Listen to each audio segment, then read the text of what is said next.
ערב טוב לכולם. אני זמיר חיימי מקיבוץ ניר יצחק, קיבוץ שב-7 באוקטובר 2023 נכבש גם כן על ידי החמאס.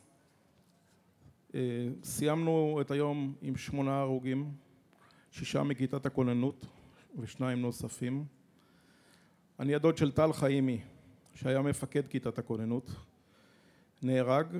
נחטף, נהרג בהגנה ליישוב, וטרם הוחזר לנו ביחד עם ליאור רודייף שנהרג ביחד איתו בהגנה ליישוב. לפני שאני פותח בכתוב, אני רוצה לספר לכם משהו קצת אישי יותר. לפני כמה תקופה חזר אלינו גדי מוזס שיישא פה דברים היום. אני מניר יצחק, גדי מניר עוז. גדי מבוגר ממני בכמה שנים טובות. אבל מועצה אזורית אשכול, שחטפה את המכה הגדולה ביותר ב-7 באוקטובר, כולם מכירים את כולם. וגדי הוא גם חבר אישי, אנחנו מהחקלאות, אנחנו מכירים את הילדים, כולם ביחד. ויומיים לפני שגדי חזר, אני נוסע לבד על הכביש שבין צאלים למשאבי שדה למי שמכיר, ופתאום בסביבות השעה 5:30, ברשת ב' אני שומע חדשות, ופתאום אני שומע שגדי מוזס הולך להשתחרר, ואני לבד באוטו. ואני נתתי כזאת צרחה, אין לי עם מי לשתף את זה שגדי חוזר. ואני כל הזמן הייתי בקשר גם עם המשפחה של גדי, עם מורן, עם עודד, עם עינב. ואמרתי למורן שברגע שאבא חוזר, אז חוץ מהמשפחה והחיבוקים של המשפחה, אני רוצה שהחיבוק הראשון יהיה ממני. אז גדי חזר, ודרך אגב, אחרי כמה ימים הוא גם הרים לי טלפון, כמו שהוא הרים להרבה אנשים אחרים, כי כזה גדי, עם הרבה חברים, וגם נפגשנו אחר כך, וגם היום עם חיבוק גדול, והוא עוד מעט יעלה לדבר פה.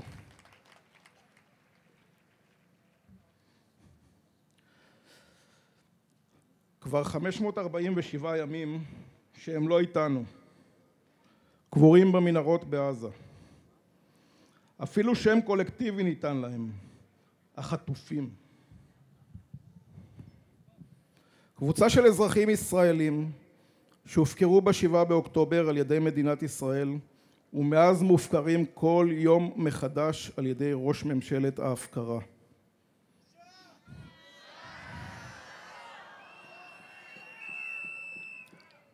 אפילו פוסטרים יש להם. פוסטר אחד גדול, הכולל את כל 59 החטופים והחטופות שעוד נשארו שם, ופוסטר אישי קטן לכל חטוף. כאילו היו סוג של כוכבי פופ משנות ה-80, כולם כבר מכירים אותם. אבל עבורי ועבור אנשים נוספים בגזרת ההפקרה, הם הרבה מעבר לפוסטר.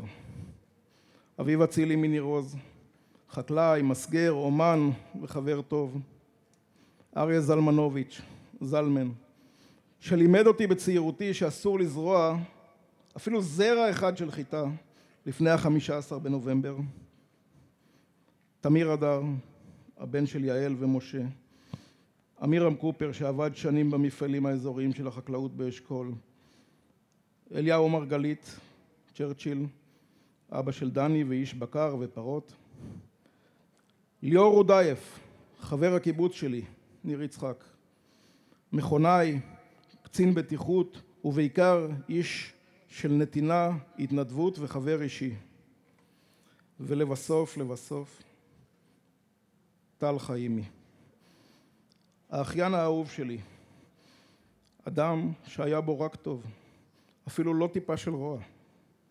ילד נצחי עם אולר לדרמן בכיס וסנדלי שורש. וכמה שאני מתגעגע לטל. לכל אלו שהזכרתי וגם לאלו שלא הזכרתי, ואני מתנצל בפני המשפחות של אלו שלא הזכרתי, לכל אלו יש שם, יש משפחה, יש חברים, יש קהילות, והיו להם חיים גם לפני 7 באוקטובר. חיים שנגדעו בשבת השחורה ההיא. הם לא רק תמונה או פוסטר, תחזירו אותם הביתה.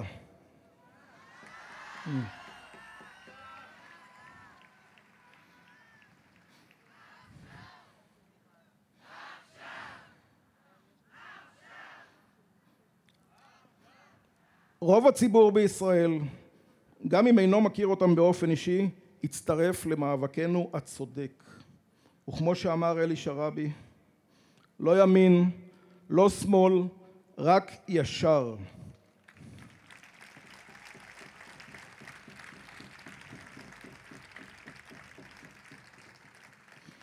רוב גדול בציבור דורש את השבת החטופים כולם.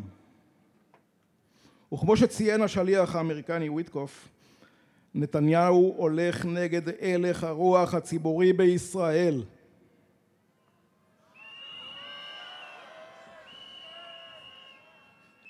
לממשלת ישראל ולעומד בראשה יש אחריות ישירה לסיכול השבתם, הפקרתם והקרבתם במנהרות החמאס. המשא ומתן על השלב השני בעסקה היה אמור להתחיל 16 יום מתחילת העסקה. בנימין נתניהו בחר בטרפוד העסקה. בחר בפוליטיקה על פני הצלתם. ובנוסף בחרה הממשלה בחזרה למלחמה בעזה. רק טיפש חושב לחזור על אותה טעות פעמיים ומצפה שזה גם יצליח. סיפרו לנו ועדיין מהדהדים את השקר הזה, שרק לחץ צבאי יגרום לחמאס לשחרר אותם. ובינתיים איבדנו חברים נוספים מאז 7 באוקטובר. חברים שיכלו לחזור בחיים. אני לא אדם מאמין ובכל זאת, השם יקום את דמם. השם ינקום בכל אלו שיכלו להחזיר אותם ובחרו שלא לעשות זאת.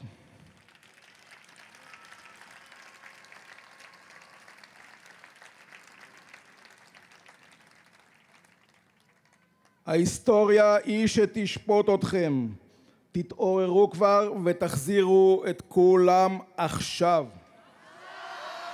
תודה.